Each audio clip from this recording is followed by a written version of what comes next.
Attenzione, il contenuto di questo video riporta scene forti e linguaggio volgare che possono urtare la vostra intelligenza e che può indurre dipendenza patologica e demenziale. Si consiglia la visione ad un pubblico adulto.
Padre, Non cominciamo a dire tuo figlio, mi ancora si deve vedere col test del DNA. padre, ma che dice? Siete in confessionale? Ma perché sono stato nominato il grande fratello. Ma no, padre, sono venuto a confessarmi. Ma sento un odore di fumo. Ma mi state benedicendo con l'incenso?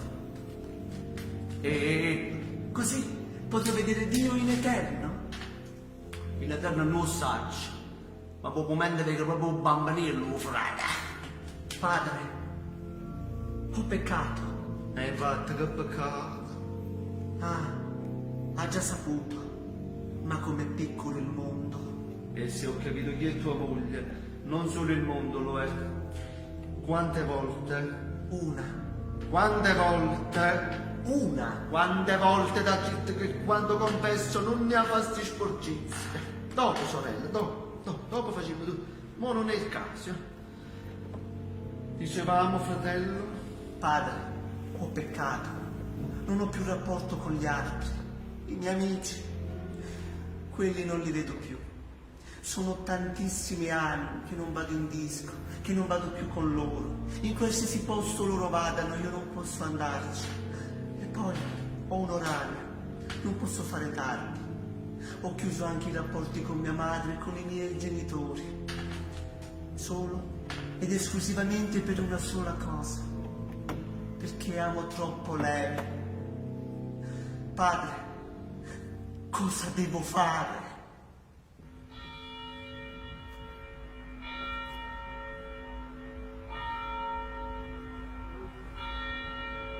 ti fa l'uomo, ti la fessa in capo.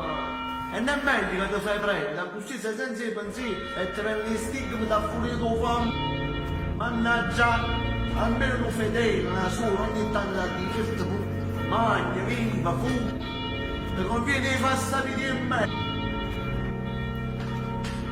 Sta gente che ha avuto pochi e buca da vendere votare, ma va a fanculo. Allora padre, come mi purifico? Dico il credo o l'atto di dolore? Io credo che se non fai l'uomo, l'atto di dolore lo fai uno strascino, samente. Come? Amen. Adesso vado, fratello, vado a far suonare le 3 campane. Ah, è l'ora della messa, padre? No, tengo vizio tu, Luca. Allora vado, padre. Ma quando esci, non ti scordare di lasciare 10 euro come offerta per la Maria. Sempre sia lodata. Originale, frate. Sì, adesso vado ad accenderle un cero. Bravo, e mi appicci sto bengala.